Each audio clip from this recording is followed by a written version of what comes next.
well, this is not an example, but rather a remark. We can consider a partial derivative not at a particular point, but at a general point. This means that we can consider the partial derivative as a function of two variables again. Namely, okay, suppose we evaluate the partial derivative of x squared sine y. Okay, now this is obviously 2x sine y. Okay, we can continue to differentiate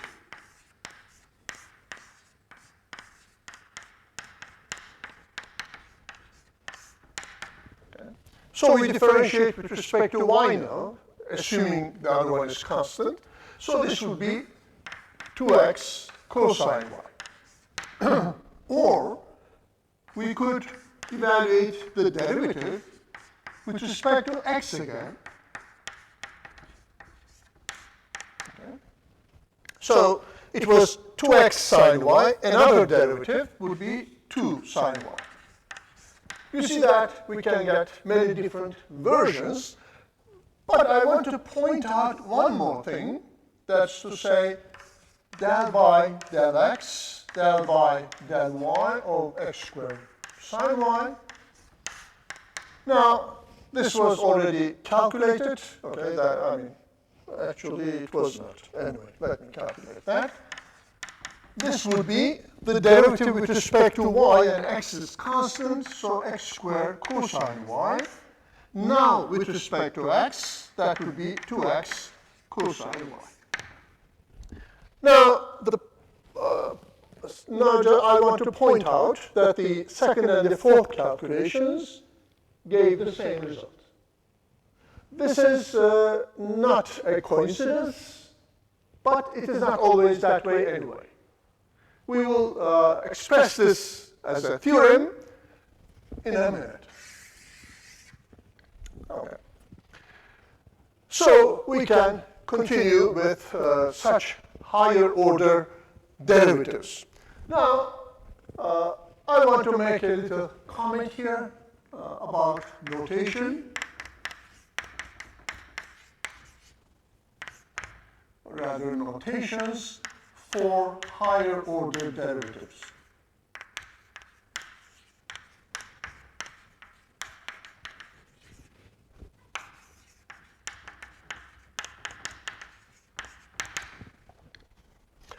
Okay, let me start with the following. Suppose I have the derivative of some function with respect to y first and then x. Okay. The order can be important, so I will continue this way. Now we can show this as follows. Recall, this is f sub y. Okay, when we differentiate it with respect to x, we write fyx. First with respect to y, and then x. Okay, so note that in this notation, there is a change of order. Namely, okay, in this form, we have del by del x of del by del y, but here we have y inside, on the left side. So we should be careful about this. We also show this as follows, with the same order. Okay. So this means the same thing as this one. It's understandable. Okay.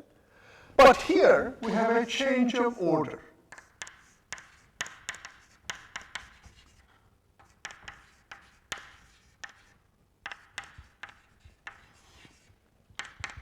Now this notation is used in all the other forms of this notation. That is, sometimes we say it is f21, meaning first with respect to the second variable,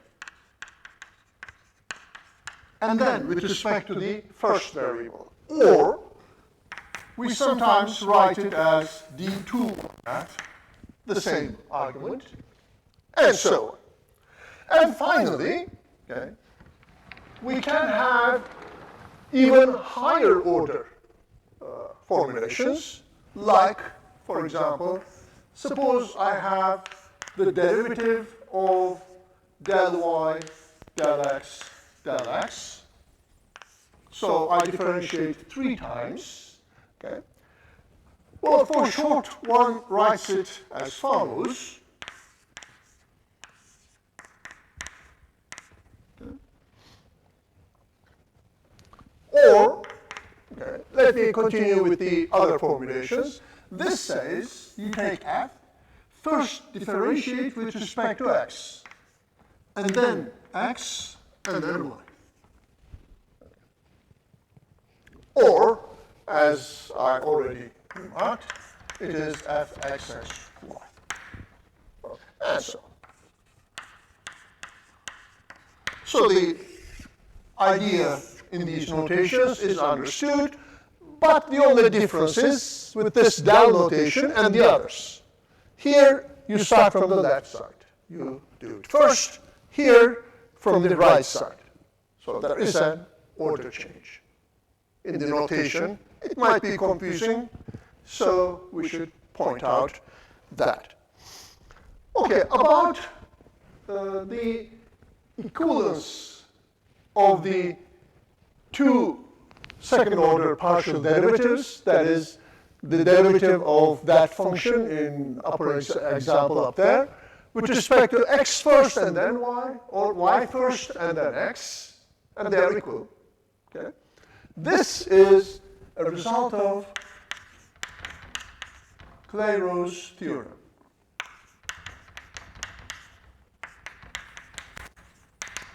Let me see if I spell it correctly. Right. It says that if f has continuous second order mixed partials,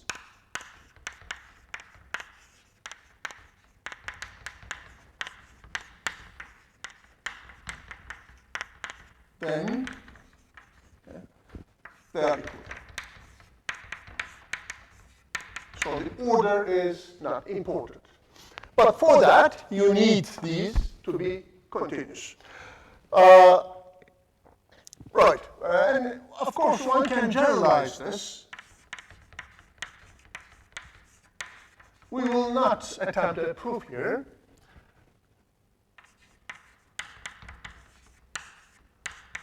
To higher orders.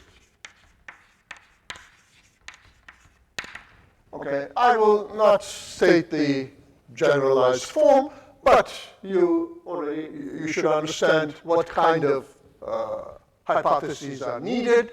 For example, if all mixed partials are continuous, then the order would not matter. Namely, that you have xxy, that would be fxyx, or that would be fyxx. So order would not be important in this case. But the number of the derivatives with respect to the variables must be consistent. That is, but the number of x's, y's should not change.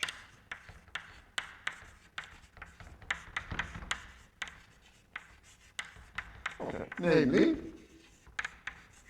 fxxy and fxyy are certainly not the same, because you differentiate with respect to different variables here.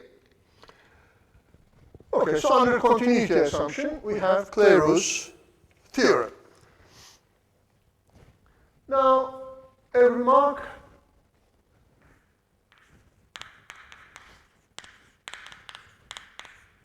on the importance of the partial derivatives. Namely, okay, even if both partials exist at a point, this does not guarantee continuity.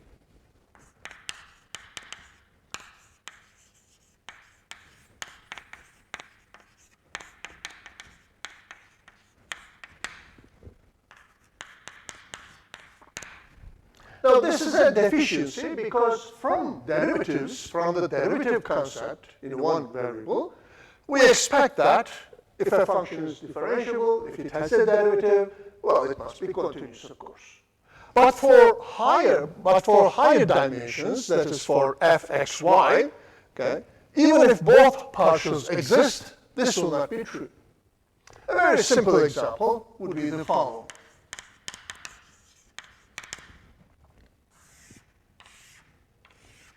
Okay.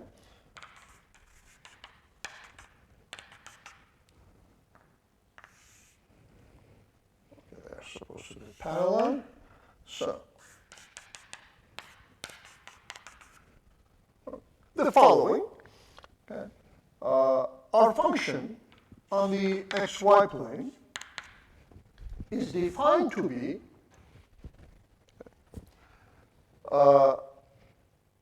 maybe I should say that. Let me go a little bit down just to emphasize. Say this is the xy plane, and this is the plane z is 1, and this is the plane, say, z is 2. So this is 2, this is 1, this is the origin, 0, 0, 0. Okay, so our function is defined as follows. It is the plane z is equal to 1, except the coordinate axis.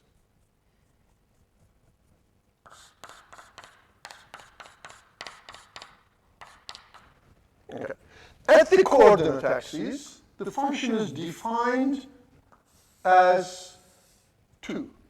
So, if you have a point at the bottom on the x-axis, its value is, okay, not here, it's not 1, it is 2. But if you have a point not on the x-axis, but very near it, also not on the y-axis, then the value of the point is somewhere here. So it is 1. In short, this is the following function. Namely, fxy is 1 if you are not on any of the axes, that is, x is not 0 and y is not 0. So you are not on the axes, and it is 2 if x is 0 or y is 0. So on the axis, the value is 2, otherwise it is 1. A very simple, discontinuous, of course, function. Then, okay, f is not continuous at, for example, 0, 0. Clearly, because it doesn't have a limit.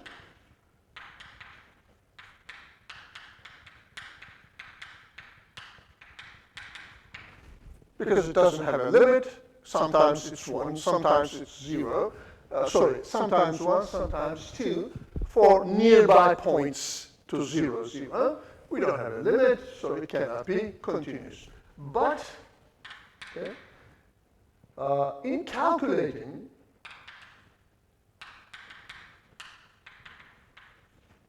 del by del x f at 0, 0, we only look at points where y is constant and 0.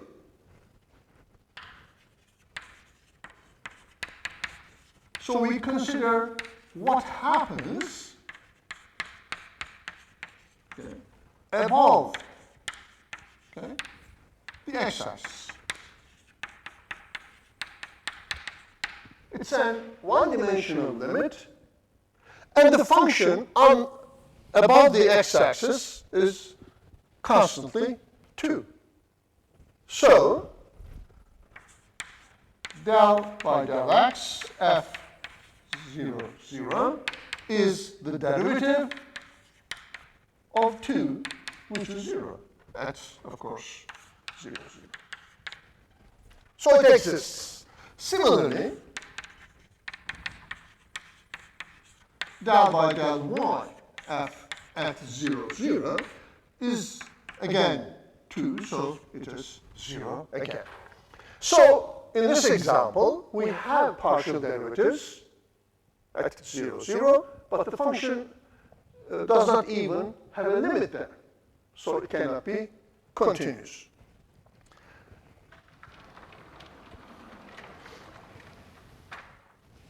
Also, clearly, you cannot, on top of 0, 0, that is a point on the graph, which is 0, 0, 2.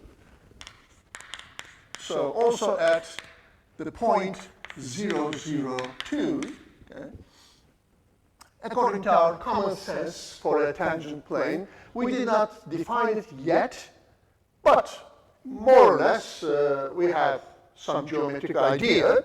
Okay? So at this point, okay, a plane which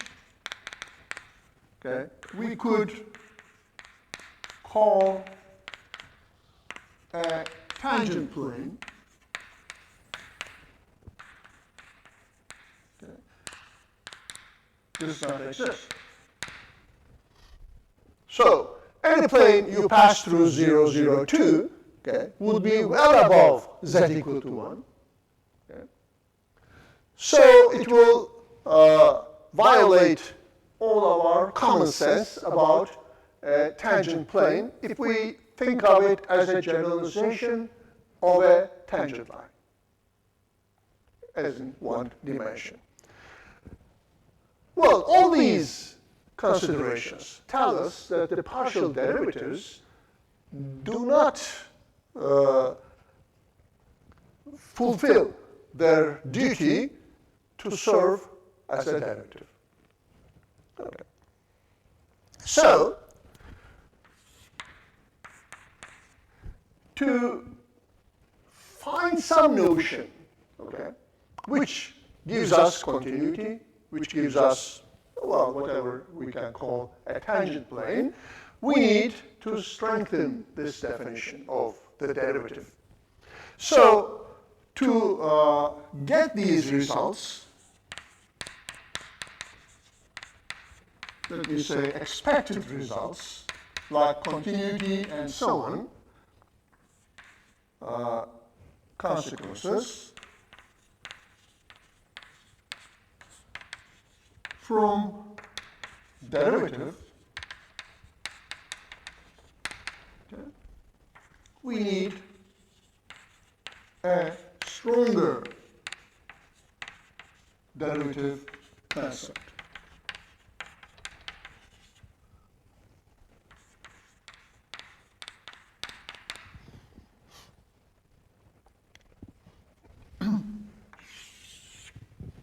This cannot be the Newtonian quotient of delta f divided by the norm of p minus p0, as we already considered. It is too strong, okay? But we need something in between.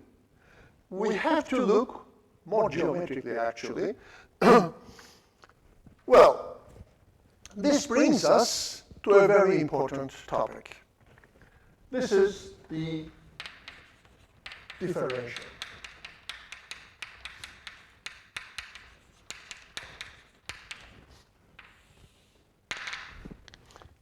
Well, you recall what we did in trying to formulate our concept for a line in space.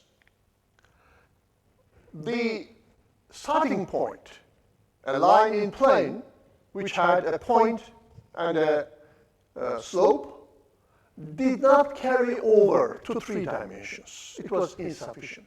we had to change our view of the whole topic, of the line in plane. Namely, we had to resort to a new characterization using vectors. Well, here we will not use vectors. Actually, it will come a little bit later. But we will have to change our view of the derivative. So, we need a new view of the derivative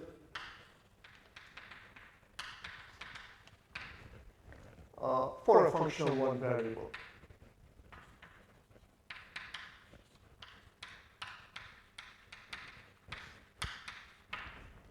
Okay, firstly, let us recall what the derivative was. Namely, let us recall that for an f from reals into reals, f is differentiable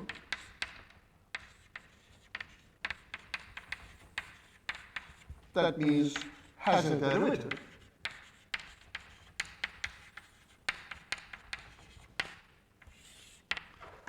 if and only if the limit x goes to x0, of course, x0.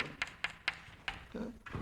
When x goes to x0, f of x minus f of x0 over x minus x0 exists.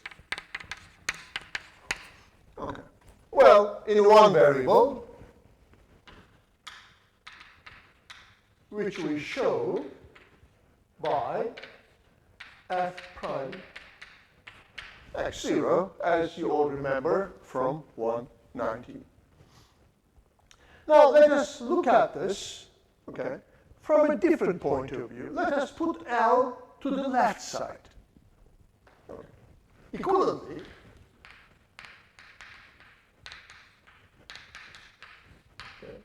we must have limit x going to x0, f of x minus f of x0, putting L to the other side and equating the denominators, we have minus L times x minus x0 divided by x minus x0 is 0. Well, this says exactly the same thing. That is, if this limit is 0, it means limit of this ratio is equal to L. So I'm just playing with the terms. But now, this has a potential of generalization. That is to say, what we have here. Well, we have a distance between the variables, x and x0, and because the limit is 0, it's positive or negative does not make any difference. I can multiply both sides by some minus 1 or plus 1, and the limit would exist. That means I can even put an absolute value here. Now, if I have the absolute value here, then generalization to one dimension higher will be possible. Namely, I have two variables now, x and y. I will have x0 and y0 here. Well, this L, which looks like the derivative, will be not sufficient. I will have two different L's because I have x's and y's now. So,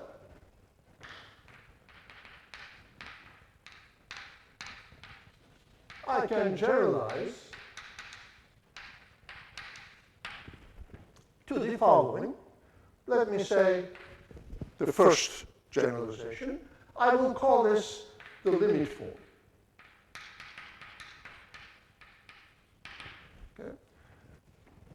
Two, of course, and f are 2 into r now, as follows. It will be a limit p going to p0, f of xy minus f of x0, y0, minus Now, I will generalize this to L1 x minus x0 minus L2 y minus y0. So I put two things at the same time, divided by, now instead of absolute x minus x0, I will have the square root of x minus x0 squared, y minus y0 squared. If I didn't have this, it would be absolute x minus x0. Now, this is equal to 0. If you put y equal to y0, gives us the first limit. So, in this form, that is, if this limit is 0, we will call f differentiable. Okay? Or, 2, we can use an epsilon form. Now, what I mean by this, maybe I should not directly state that. Okay. Or we could have a different view of this limit again. How? Well, since in one dimension, okay, we have the following.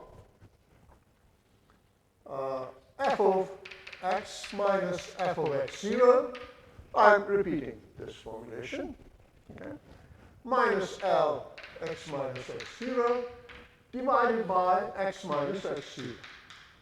Okay, this should go to 0 when x goes to x0. It's the same thing as saying L is the derivative. Okay, let me now call this epsilon. It depends, of course, x0. It depends on x. Actually, it depends on x minus x0. If x is near x0, okay, then we get the result. So, let me say it's a function of x minus x0, because x0 is fixed. So, well, forget the limit. Epsilon goes to 0. Okay. But if these two things are equal, I can write f of x as f of x0, or rather the difference. No, this is okay. F of x0, okay, minus L x minus x0, okay, but that's equal to epsilon, so minus epsilon x minus x0. Okay? Because these two things are equal, then f of x will be equal to directly this would be, let me check, that is the 1, so f of x will be this plus this plus this. Okay. Now, this can be annual, of course, that's important. Epsilon goes to 0 as x goes to x. I'm repeating the same argument in a different form. Okay. Now, we can generalize this again. That is, I have an equality now. If I add y's, I will have to add y minus y0 term like this. And I will have, again, some y minus y0. So there will be 2 epsilons. Okay. So the generalization could be as follows.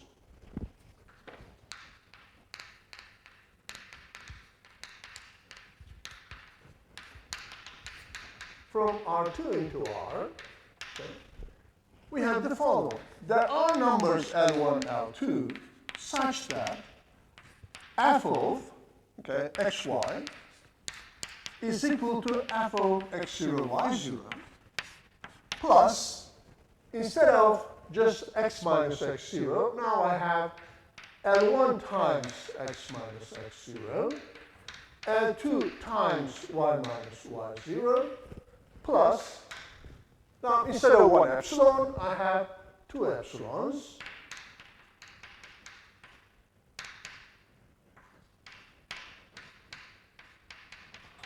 I get this. Okay. Where, of course,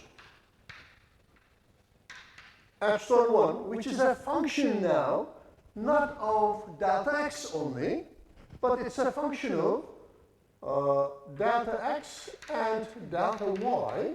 This is x minus x0. This is y minus y0. And likewise, epsilon 2, again, a function of delta x, delta y, goes to 0 as delta x goes to 0, delta y goes to 0, because this is exactly saying that p goes to p0. Okay. Now, this generalization I will call to the epsilon form.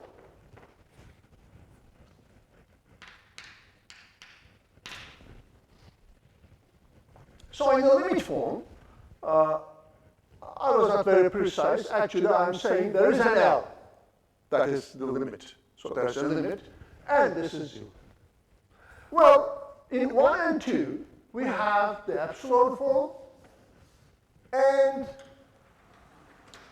the limit form.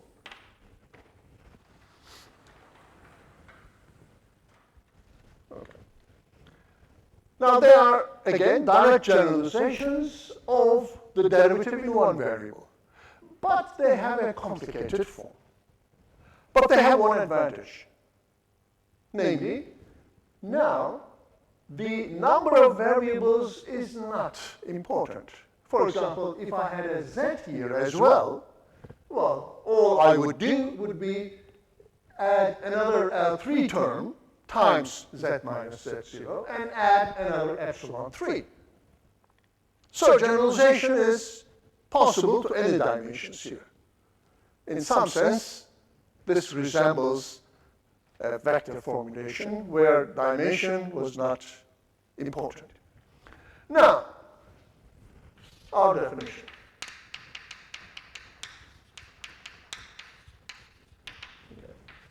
F from R2 into R is called differentiable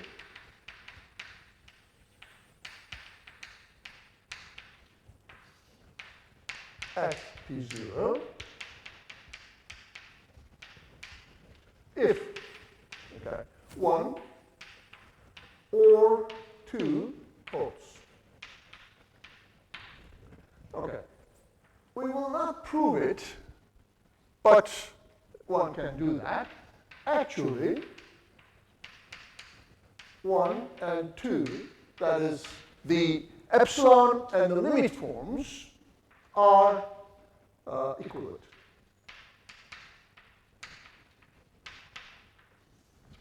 If one holds, the other one holds. So this definition is consistent. Okay. Now, this concept is a difficult one, but it serves many purposes that we want it to serve. So it is the idea of the generalized derivative in this sense. And fine. Well, here just a warning, perhaps. Okay. There is no derivative concept for a function of 2 or more variables. Okay. So we may not hope that we will define a number which will serve as the derivative of a function of 2 variables. That is not possible in the first place. But differentiability concept is feasible, and we already defined it. Okay. Our next purpose is to look at these differentiability definitions and see what we can get from them. But first, let us carry out an example showing differentiability. Okay.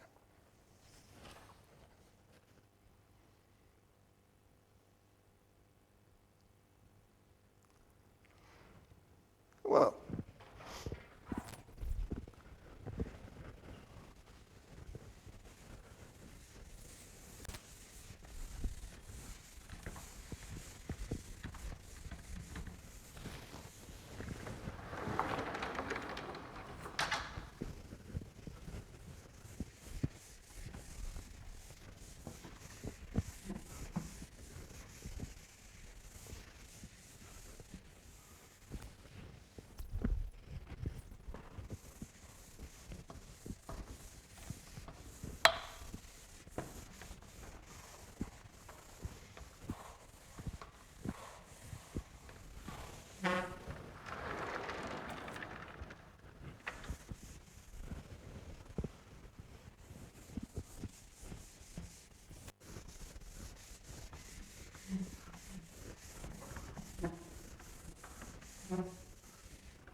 well, the first observation that we will make is the following theorem.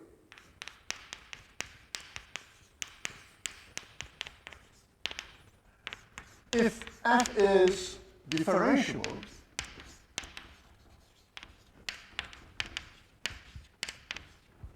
at some p0,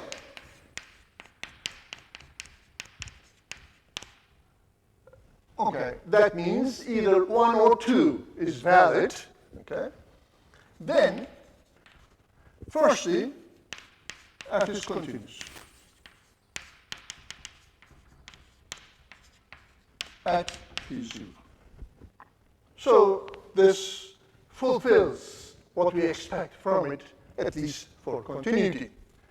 And B, the constants L1, L2 are actually, okay, f sub x at p0 and f sub y at p0. We will comment what this implies geometrically in a minute, but for the time being, let us prove these things. It's very simple. Namely,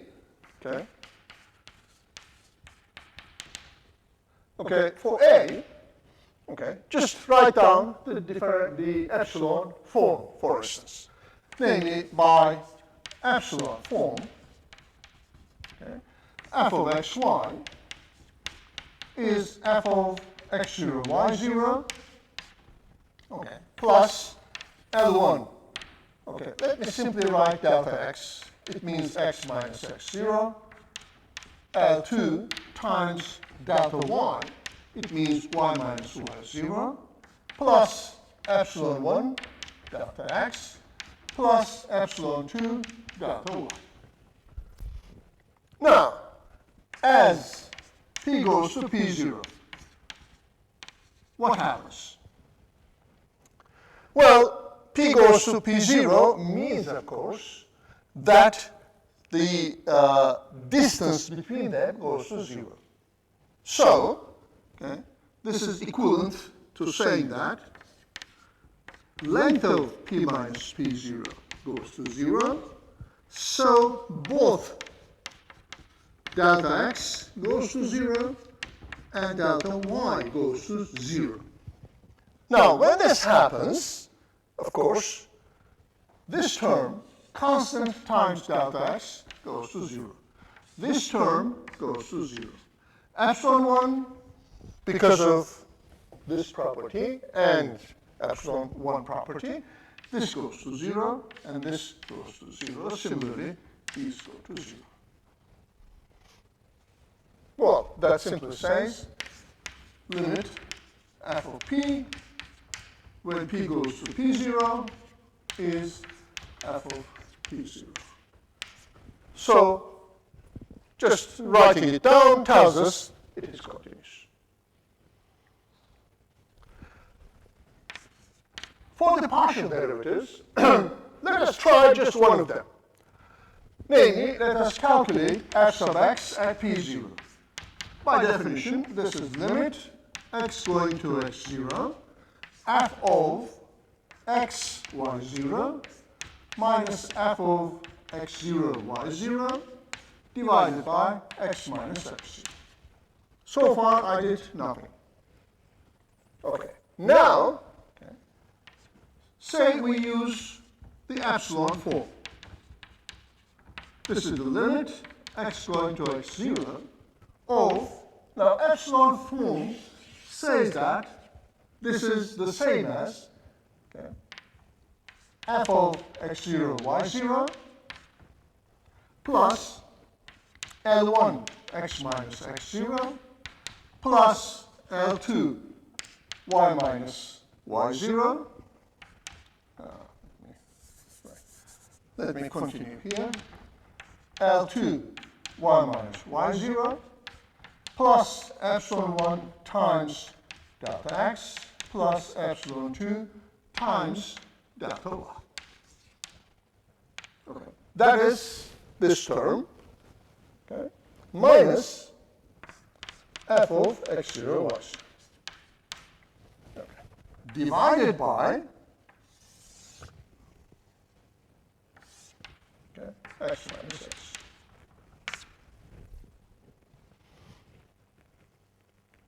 Now let us divide them. So this is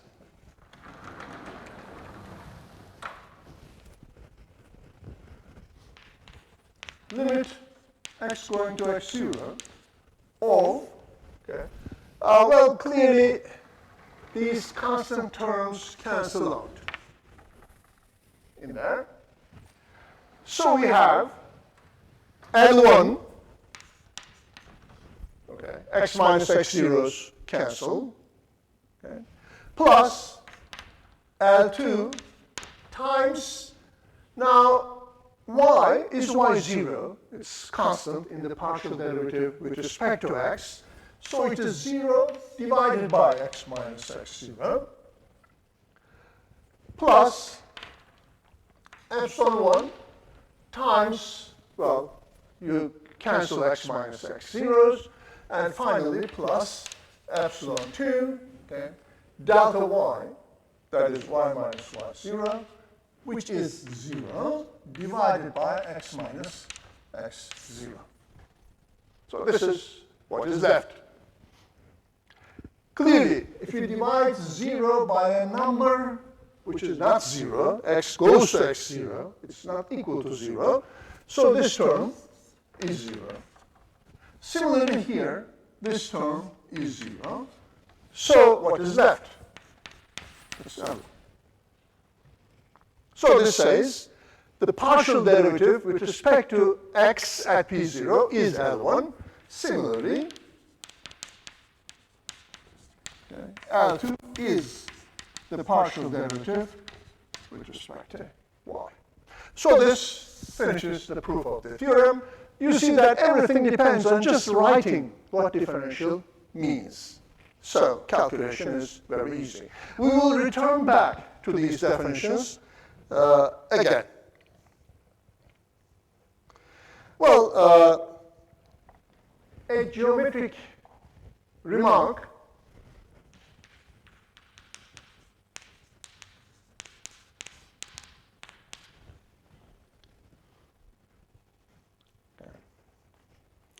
So, let us first consider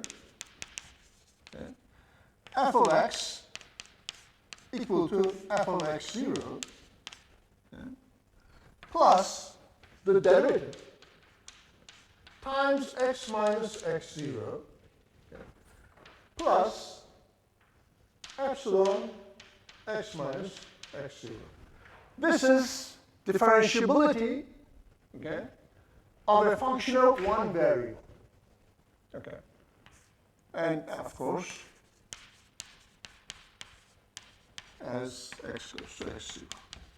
This is differentiability of a function f r to r. Okay.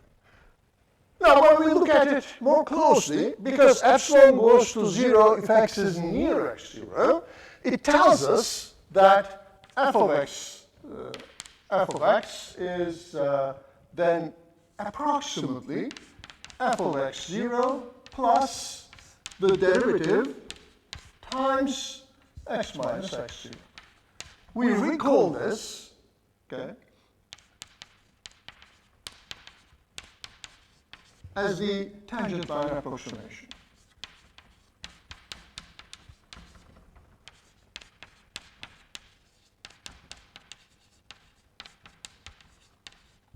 In one variable, still. Now, what does differentiability in two variables mean? Well, it means more or less the same thing.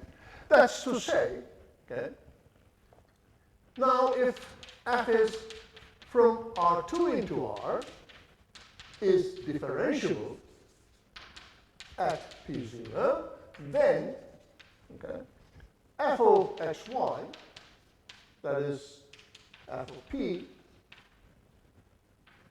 is f of P0, okay, plus f sub x at P0 delta x, f sub y at P0 delta y, plus epsilon 1 times delta x, epsilon 2 times delta y.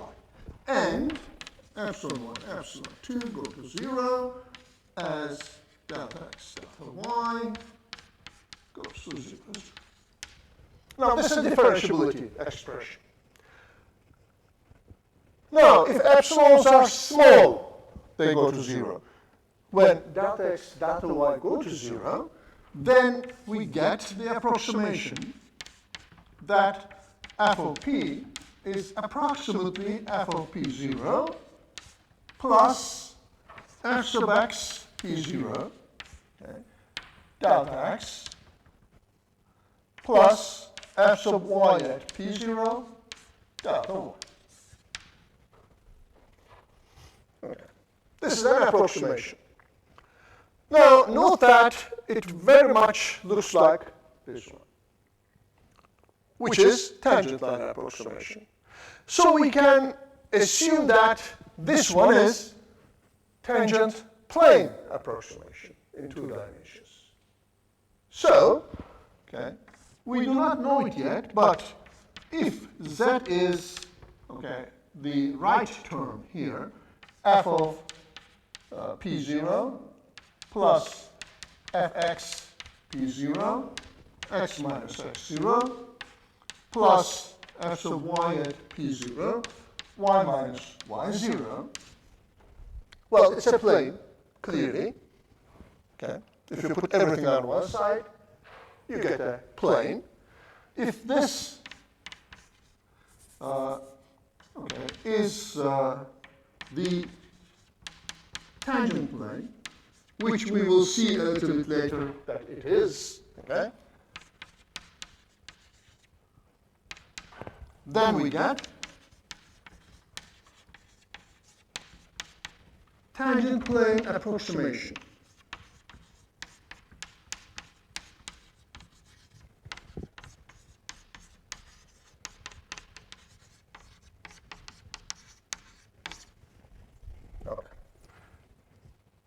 Whether we call it the tangent plane or not, okay, this will be an approximation.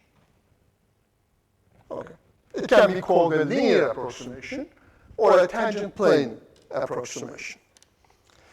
The argument is the same as in one dimension. Namely, okay, note that delta f, that is f of x minus f of x0 is approximately, okay, f prime x0, x minus x0. This is an approximation, okay? Or this is in one dimension.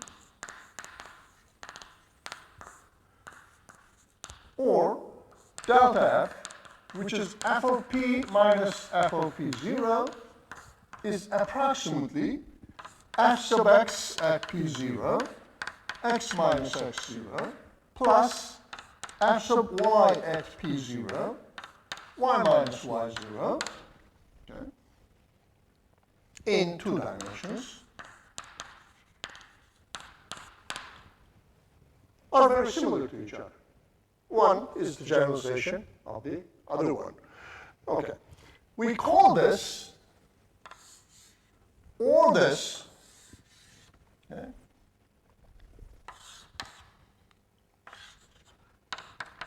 the differential function.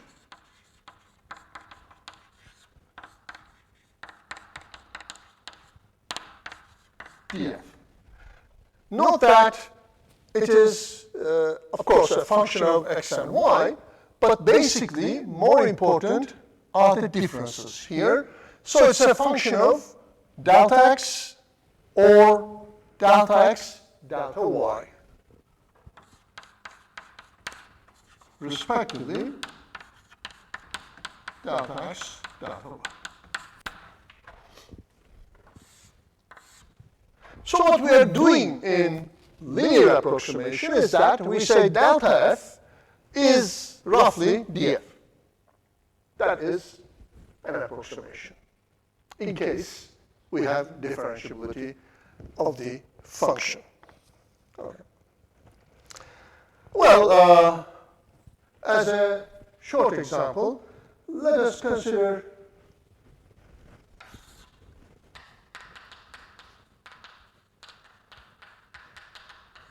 let us show that f of xy equal to xy is differential.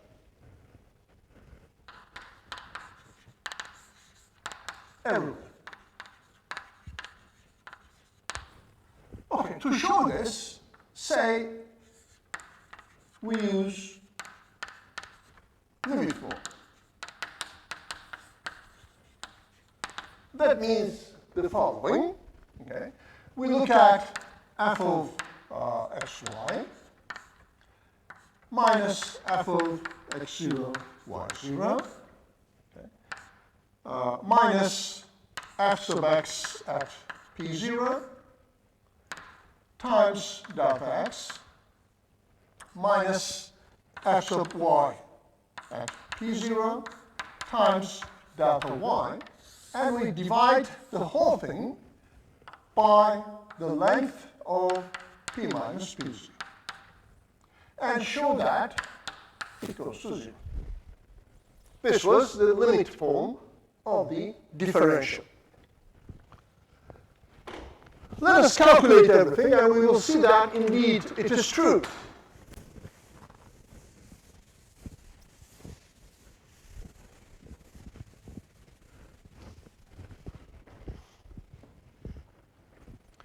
So we have,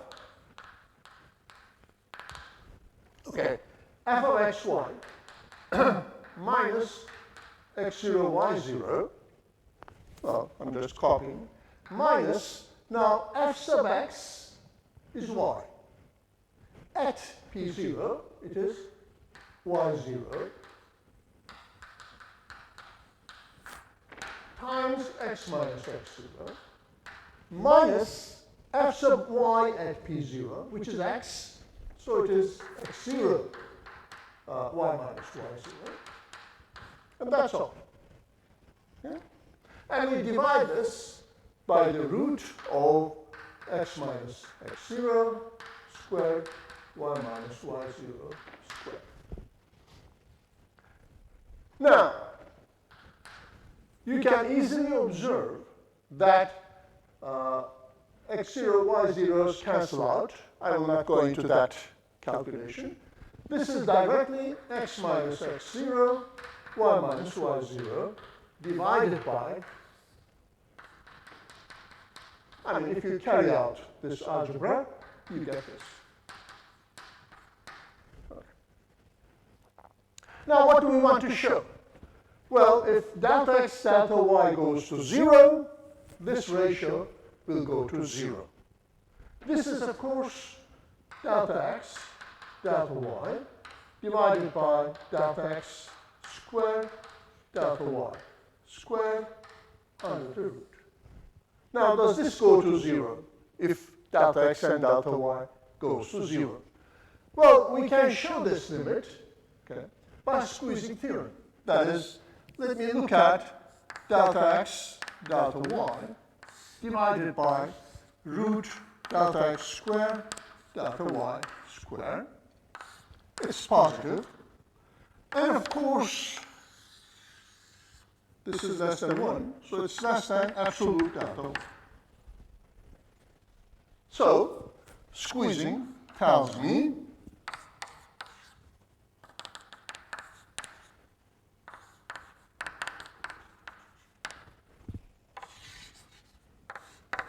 that this goes to 0.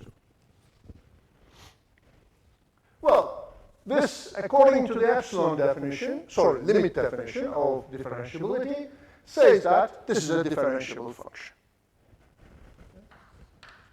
So by limit form, fxy is at, which is xy, is differentiable at any point p0.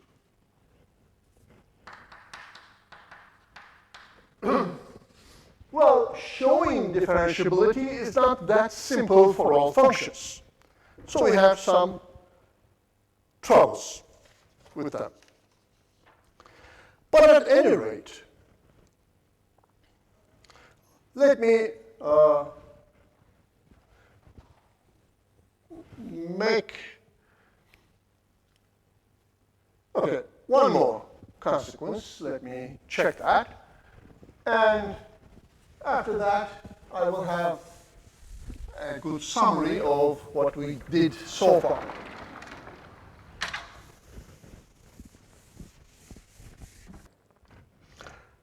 Okay, let us observe one more property which follows from differentiability as a theorem, and then I will make a summary. The theorem is the so-called total derivative formula.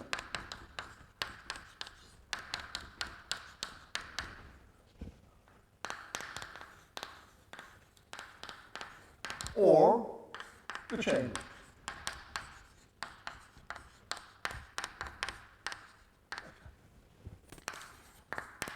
Let f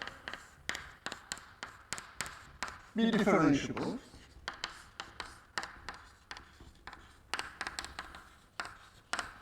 at p0, okay, and x of t, y of t, of course these are one variable functions, okay, have derivatives.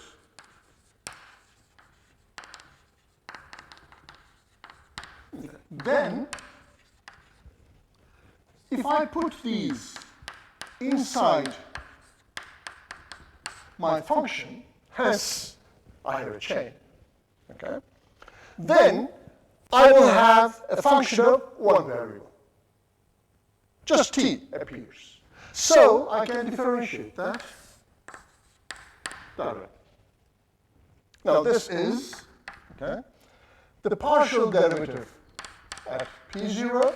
Of course, this happens at t0, times the derivative at t0 plus f sub y at p0 times y prime at t0. Here, p0 is the point x t0, y t0, as expected. This is called the total derivative formula.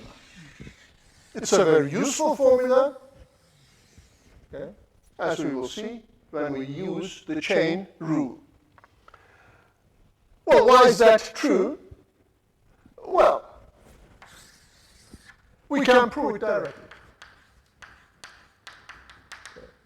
Say we use the epsilon form of differentiability, but first let me calculate, or let me write down what this means.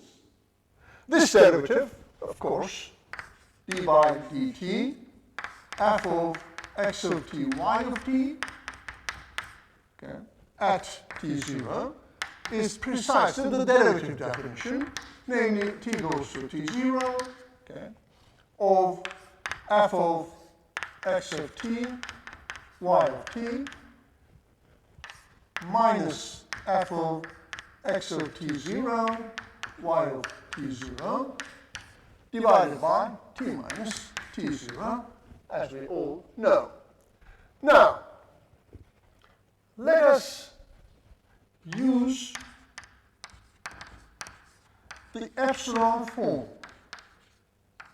of differentiability at x0, y0. Now, what does that mean? It means the following. The limit I have, which is limit t goes to t0, of, now instead of f of xy minus f of x0, y0, okay, I will write down what we get from the differentiability. Okay.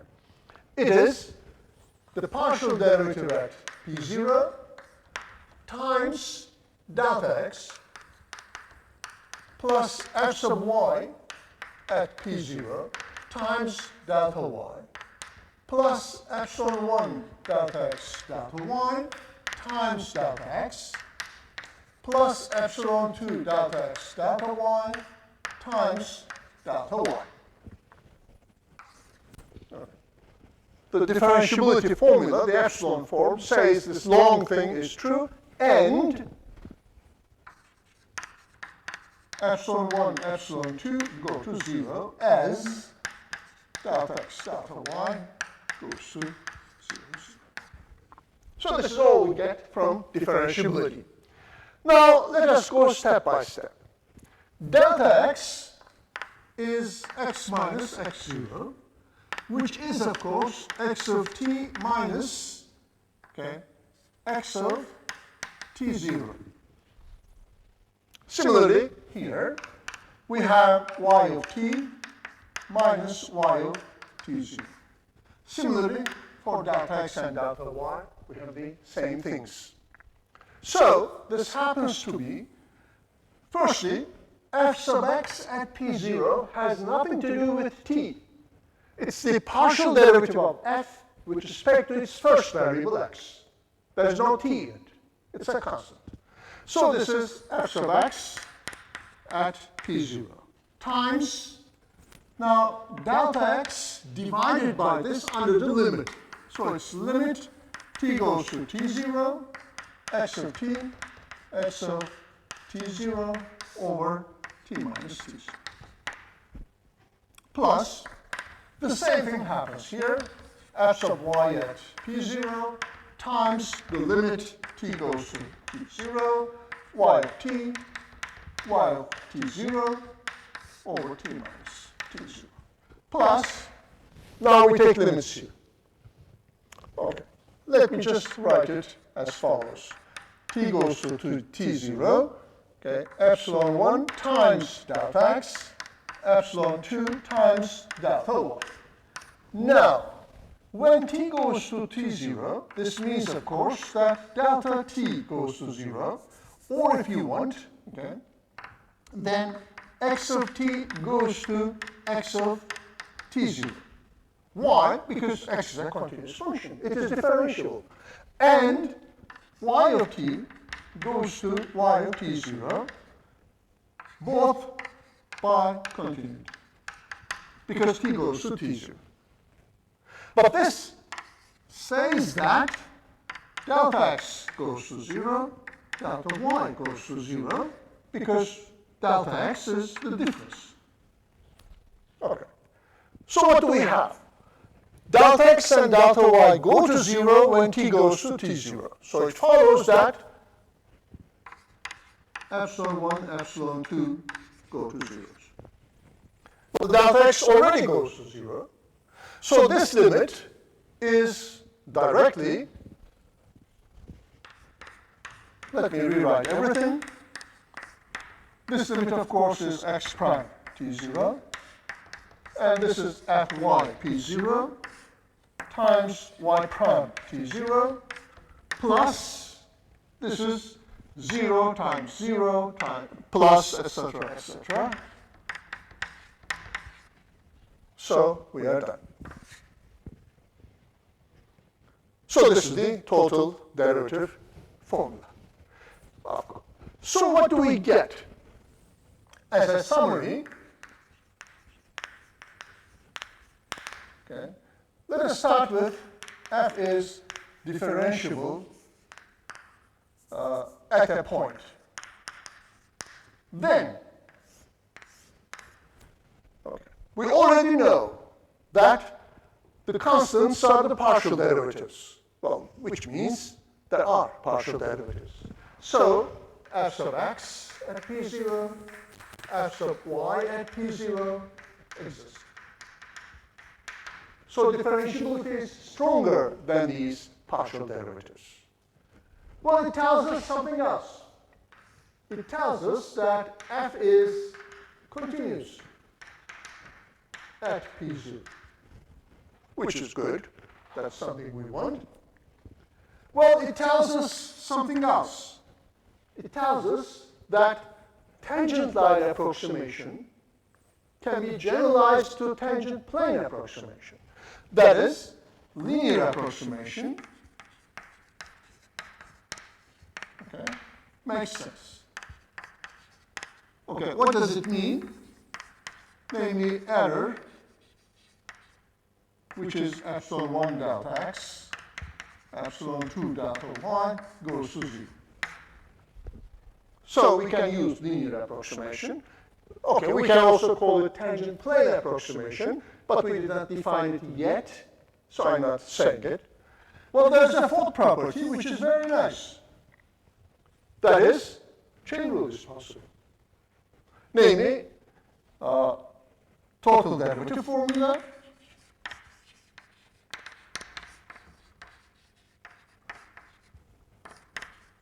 has chain rule, okay, is valid. So we can use chain rule.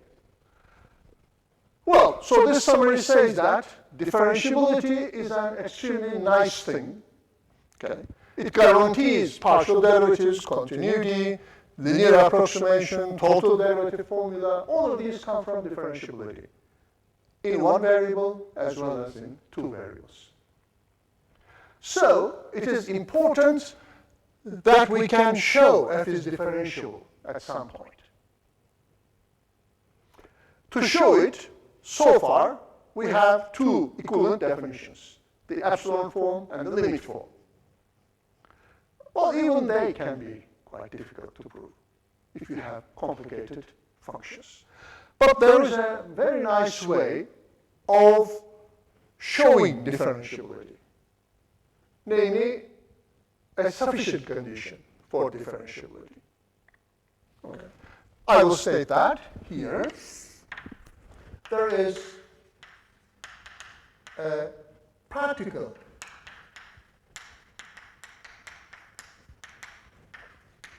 way of showing differentiability.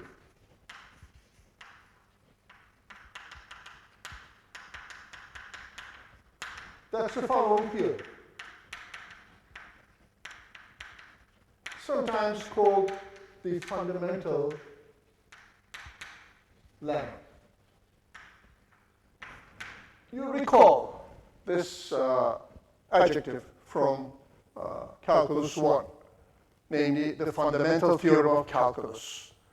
Okay. Such adjectives are used to emphasize that it makes our calculations much, much simpler than the original definition. So here, this will be saying us exactly that. Okay. If f sub x of xy and f sub y xy exist, okay, for nearby points to P0, but I will just write it in long form, exist in a disk.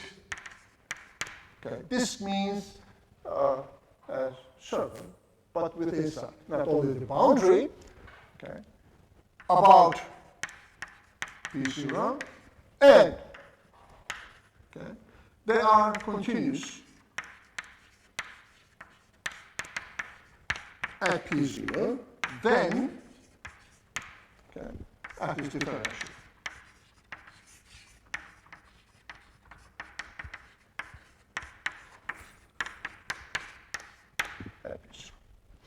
So this theorem says that, okay, not only f sub x and f sub y exist, but they are also continuous functions as functions of two variables.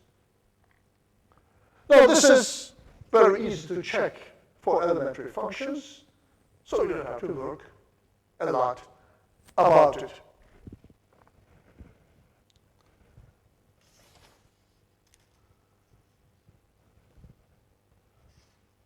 Okay.